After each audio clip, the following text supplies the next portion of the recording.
Welcome to This Explainer. Today, we're diving right into a massive technical mystery. Is your backup power supply secretly destroying your home appliances? If you've ever set up a DIY solar system, grabbed a backup battery for emergencies, or tried to run power tools off your truck, you know the inverter is the absolute heart of the whole operation. It takes battery power and magically turns it into the power your wall outlets provide.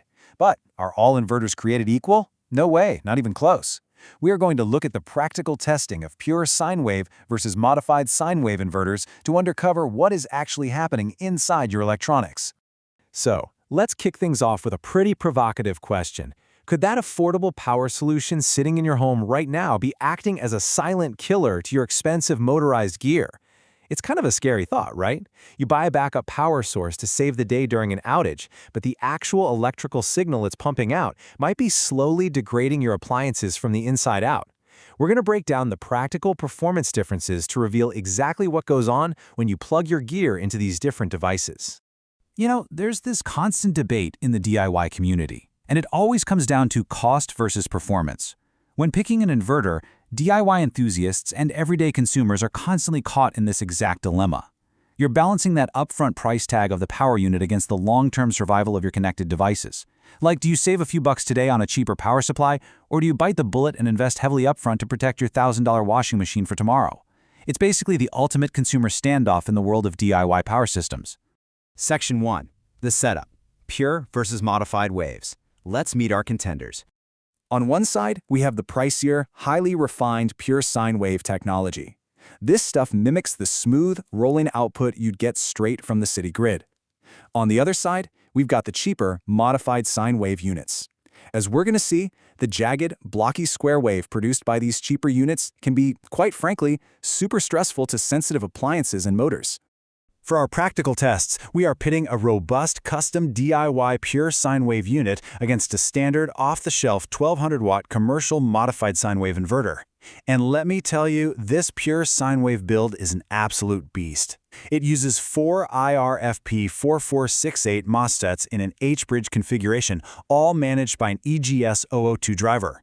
Just to put that into perspective, each of those MOSFETs is rated for 560 watts and a massive 290 amps. That is a ton of power potential. Moving on to Section 2. Test 1. The inductive load. Before we look at the test results, we need a quick refresher on inductive loads. These are electrical loads with motors inside them. Think washing machines, refrigerators, or power tools. Because they rely on magnetic fields to create physical motion, they are incredibly picky and highly sensitive to signal quality. They absolutely crave a smooth, rolling wave of power to function properly. So for this first test, our focus is on a standard washing machine, but we aren't just turning it on and letting it idle. Oh no, the real test is pushing this machine into its highly demanding spinning mode. That spin cycle requires intense, sustained motorized power, which makes it the absolute perfect battleground to see how these two different power signals actually behave when an appliance is put under heavy operational stress. The difference here was literally night and day. You could hear and feel it immediately. The pure sine wave inverter ran the washing machine with complete coolness and smoothness. It sounded just like it was plugged into the wall, totally highlighting the efficiency of the power delivery.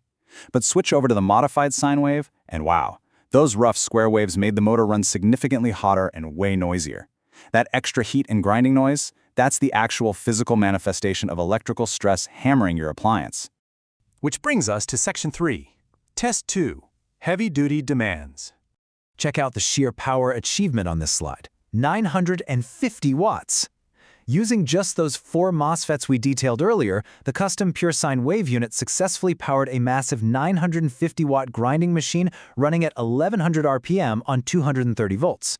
Pulling that kind of heavy, clean power from a DIY board is just a phenomenal achievement. And it wasn't just the grinder either. This setup effectively ran heavy drilling machines without breaking a sweat. Now, to be fair, there were some slight voltage fluctuations under this extreme stress, but the pure sine wave unit kept the machines completely functional and, most importantly, safe. It proved immense versatility for serious DIY and construction tasks, fully validating the power efficiency and stability of the custom build. Let's wrap things up with Section 4, the final verdict. Why pay more?